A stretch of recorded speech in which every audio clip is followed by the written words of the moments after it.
down more than 180 points. More of these stories at townhall.com.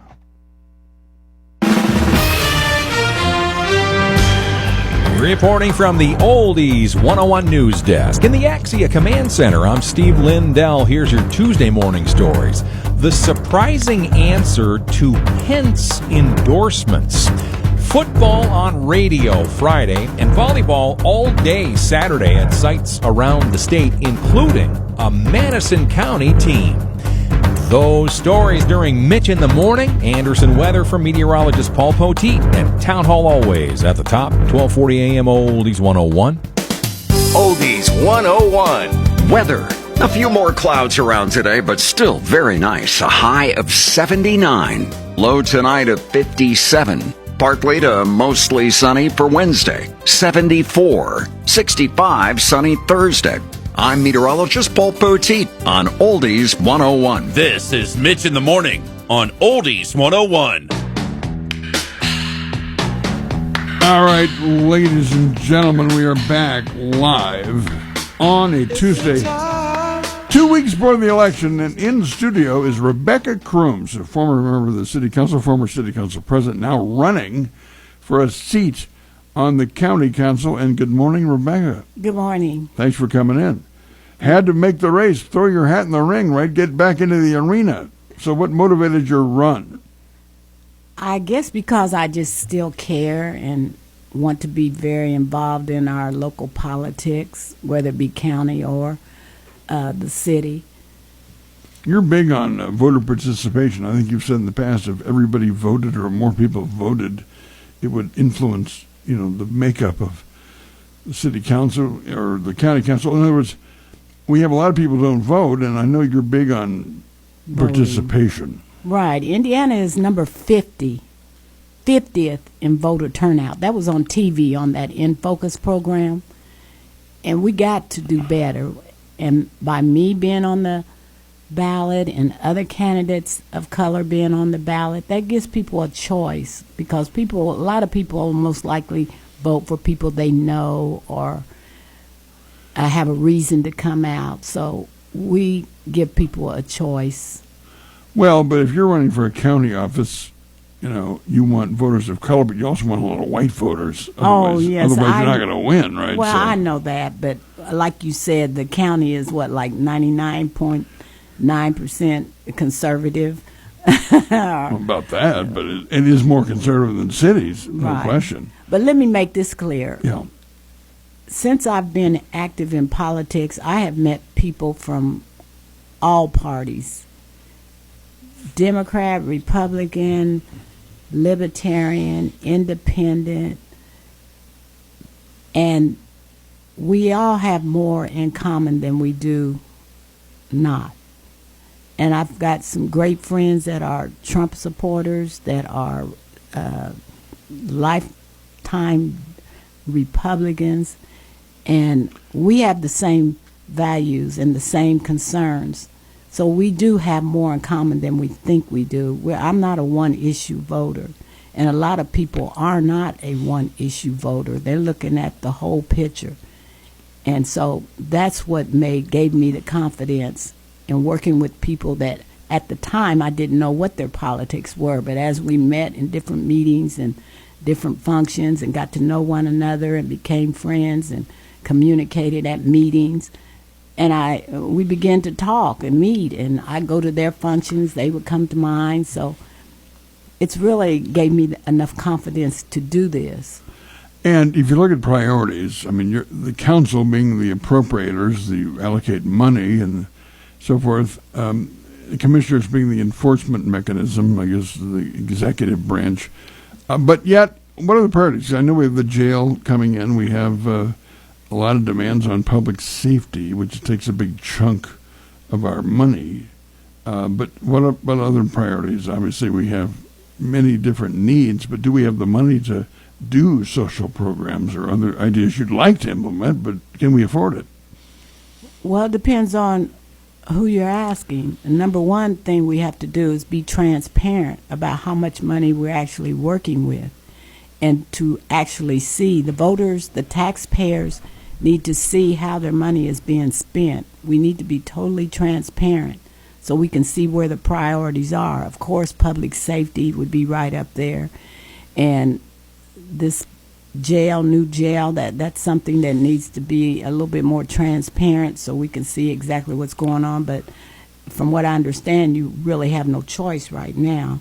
You're basically, back is up against the wall with this old jail. There's no question that it has to be done, but we need to be transparent about how it's going to be done. And if you did want to invest in any social programs, what would you see as a priority? I know we've had nonprofits do a lot of work around here with trying to teach literacy or mentoring and so forth. I mean, what do you see in that area? Well, you have a lot of offices under the county, like your health department. They are very involved in programs regarding the health of our community. They come to Anderson, and they go to the other smaller towns and cities, too. You have your court system. They do a lot of the programs for the people in and out of jail and drug treatment programs. Those are programs that are ran and handled under the agencies that get money to do that.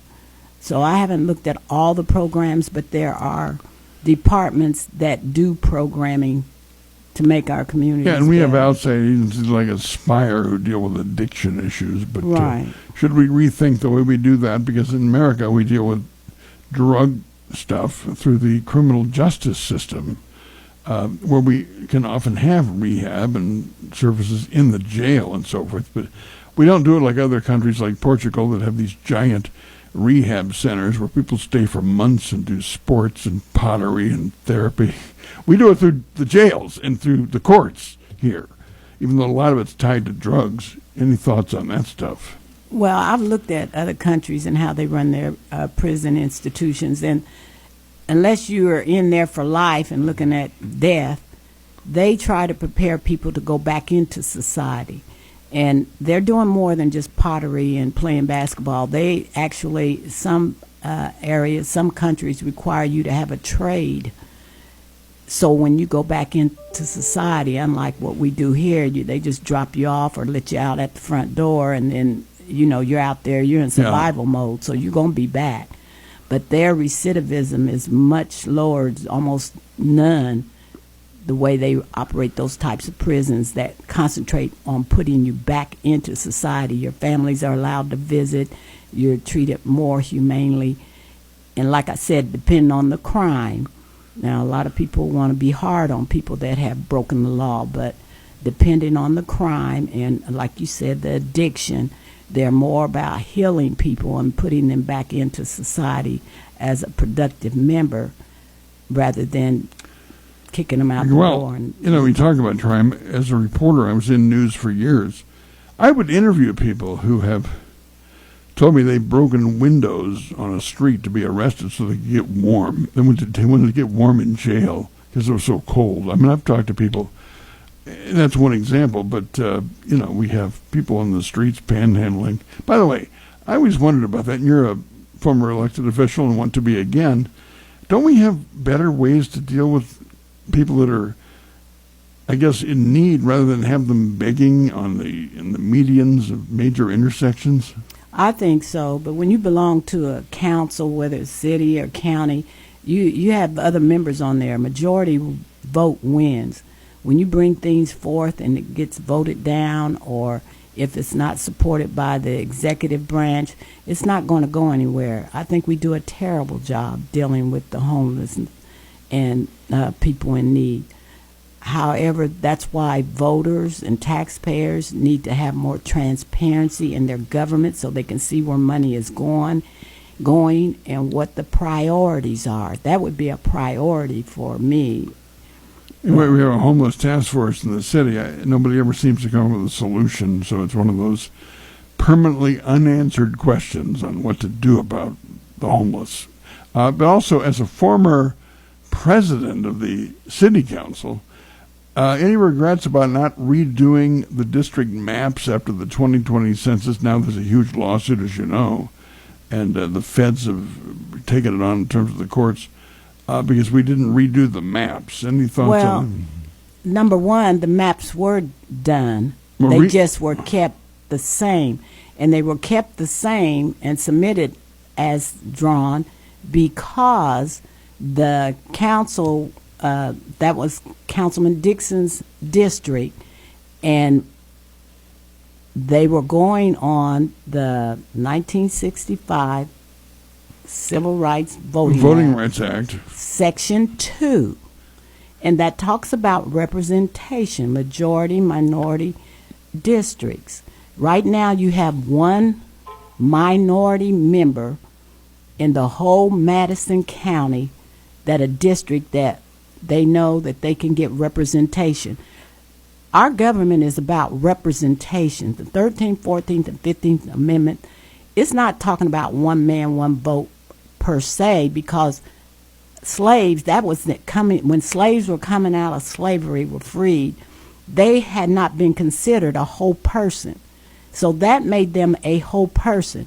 And not only that, and by the way, Republicans are the ones that wrote these amendments up at that time that were trying to rectify the wrongs of slavery. They wanted ex-slaves to have the opportunity to get elected and be represented in their government. So that's where these majority minority districts came from. If you got 90% of your minority people, and the makeup is different now, living in one area, which we still do in some areas, what was happening was they called it cracking and packing. When lines were drawn, they would come in those areas and take pieces out, so they never could get elected. So that's where this Section 2 came in at. You cannot bust up that area. Now in Anderson, the city of Anderson, you got one district, and that's your 4th ward. That's where the majority of the blacks live. If you bring 2,000 or 1,500 more people in that area, they got to come from those other areas, which are non-minorities. And that is going to make it harder for a minority to get voted. Now, people like to bring up us being at large, because I want an at-large position. But the first time you went against the status quo, you see what happened there when you go against that. But the one district that we knew we could win was that 4th ward. Now, lines, I'm not on the council to direct that now. I know.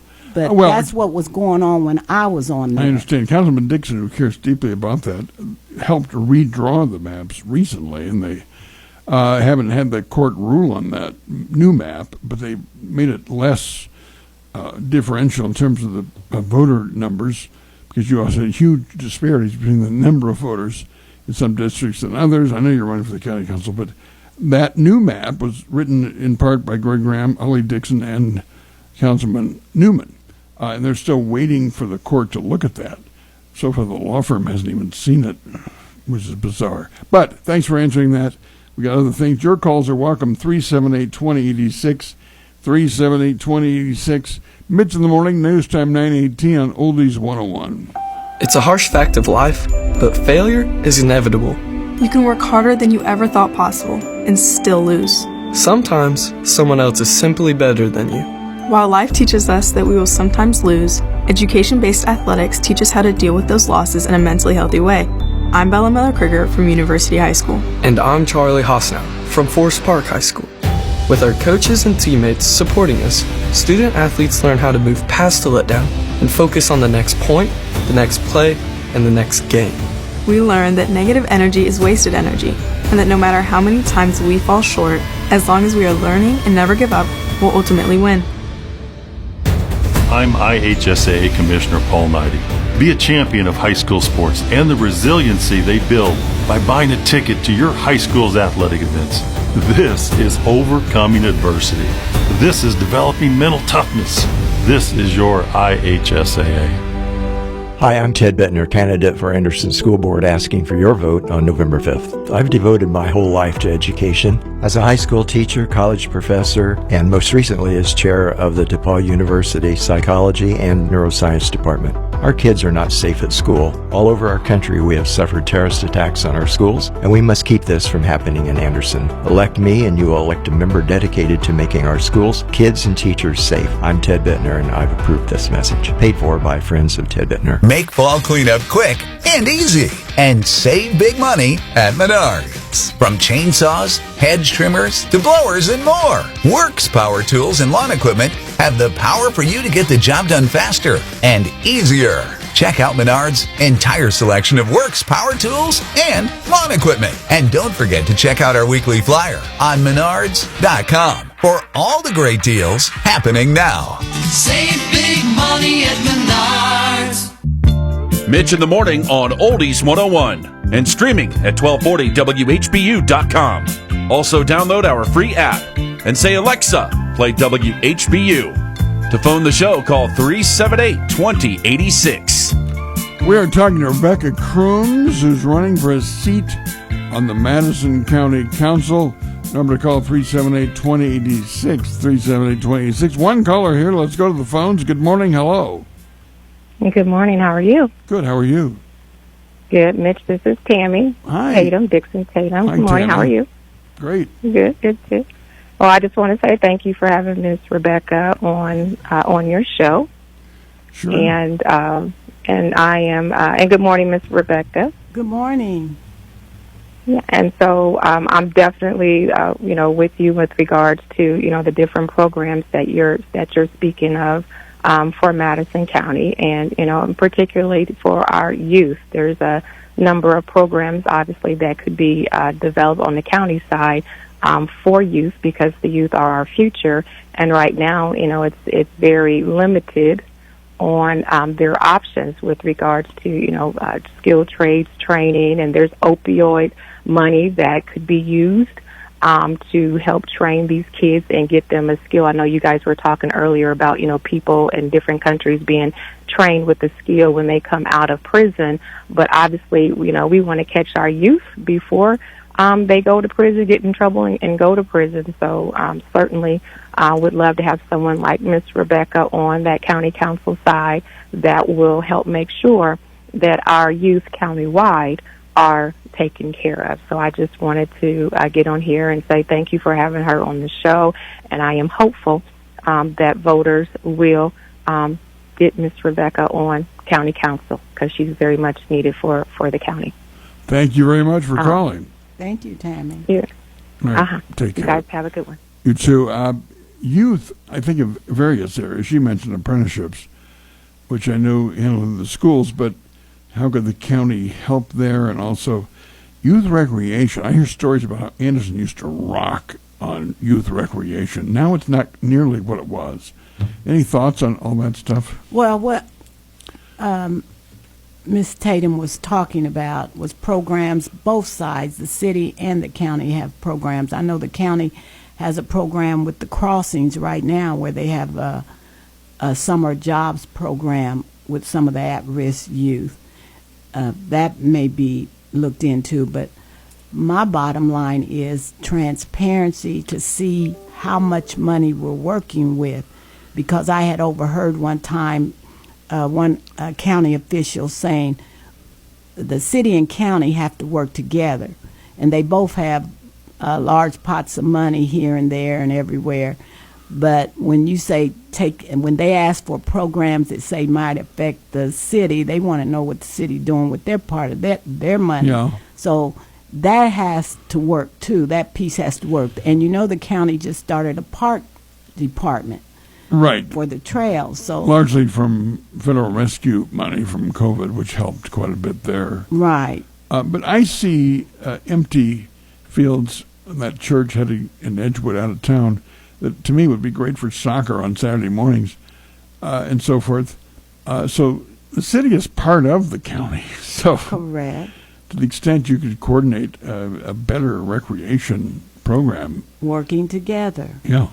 Would to me be fantastic, with and priorities. That's why the voters have to pay close attention. Voters and taxpayers and transparency goes together. You have to know how much money you have and exactly what's being done with the money you have, so that you can fund these programs that they say they don't have money for. So what do we have money for? And not general amounts. I mean, you need to go in depth. Well, the public safety tax they were using for salaries, for raises. So it depends on if you do have a source of revenue, how you use it. I know former Councilmember Reese was critical of that. He's going to be on Thursday. Anyway, let's go to the phones, 378-2086. Good morning. Hello. Good morning again, Mitch. Good morning, Rebecca. Good morning, Willie B. How are you this morning? I'm great. You know, that's my mentor. Oh, yeah? He well, mine too, actually. Jackson Park with Willie B., they put me on the radio when I used to have a little radio show. Very nice. It was because of him, and I thank you. There you go. Big man on campus. Yeah, well, I wanted to ask you about property taxes. Go ahead. Now, what can we do, to relieve property taxes? Because a lot of people, first of all, property taxes doesn't make sense because you already bought your property. Why should you pay tax on it? After whether you develop it or not, you're still going to have to pay a tax on it. But what other option do you see, that we can bring into play that's going to reduce, our property tax or even our sales tax?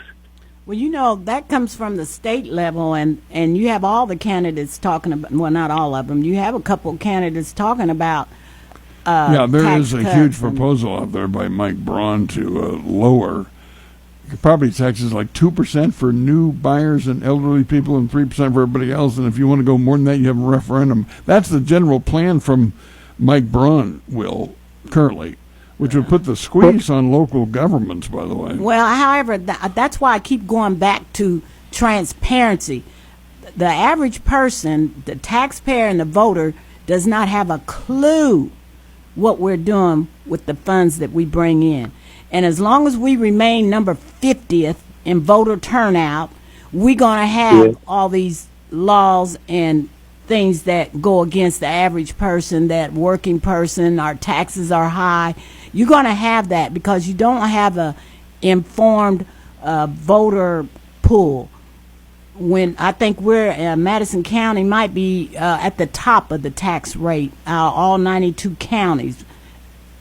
The average person don't know that, and we need more information out here, and we need to be more transparent. Because I've been out the country. I was in Bermuda one time, and they didn't even have property taxes.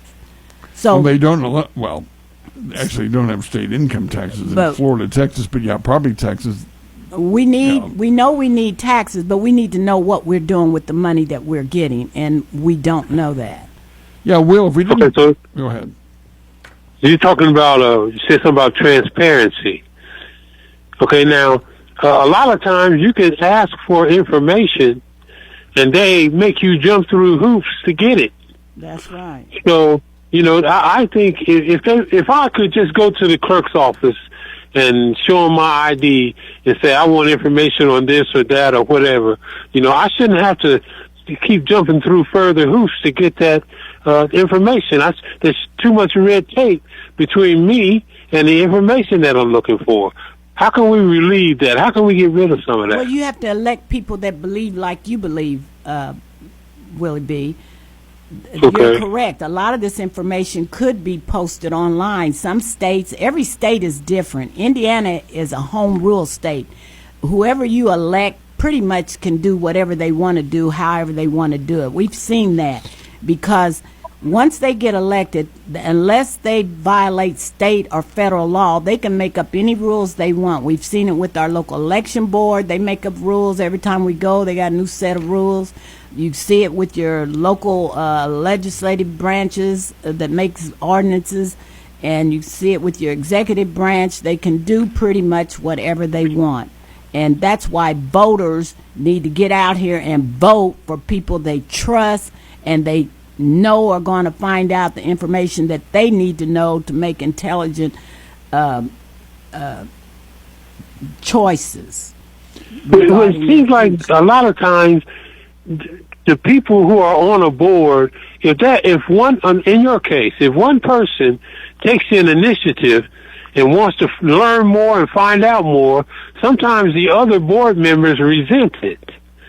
and they work against it, maybe consciously or unconsciously. But I know more things would get done if we had people like you who are willing to make the sacrifice to display that transparency, so the rest of us wouldn't be going into the situations blind, especially when we go to the polls. Thanks a lot for your service, Rebecca. Well, I appreciate it very much. Thank you, Willie B. Well, if we do get the clamps put down on local governments with this property tax further capping, which Mike Braun is proposing, which would force local communities to do referenda if they want to raise the tax.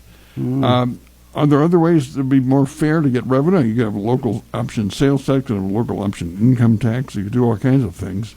Well, you're talking about grabbing more money. I'm talking about grabbing it from within. If you knew how some of this money was being spent, you could reallocate what's available currently. That's right. Okay. You wouldn't have what you have. Well, Rebecca Crumes, time flies, and we appreciate the time coming in this morning, and thank you so much. You're welcome. And we'll come back with more Mitch in the Morning. WHB News Time is 9:31 on Oldies 101. I know you're out there, and you know who you are. This is Zola from PlanZDiet.com. I know the thought process because I've been there. This is the time of the year when you tell yourself you're going to go on a diet the first of the year, so you might as well cut loose because it's going to be all about suffering through yet another diet starting in January. Sound familiar? The difference is this year is going to be different if you decide to do Plan Z instead of one of those other diets. This time you're not going to suffer. Plan Z is a whole food diet protocol. That means you eat real food. Nothing from a box, no magic shakes. I'm a food writer and I've designed over 900 recipes for Plan Z.